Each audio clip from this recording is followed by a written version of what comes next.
Magdak mo ito naman.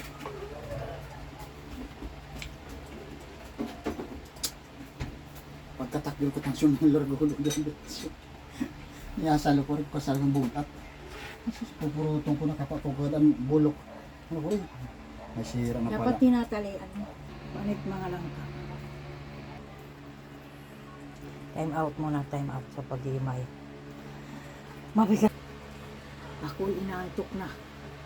Busog na. Mabigat na ang tiyan ko.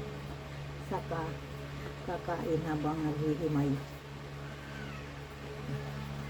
Mamaya na ulit. So,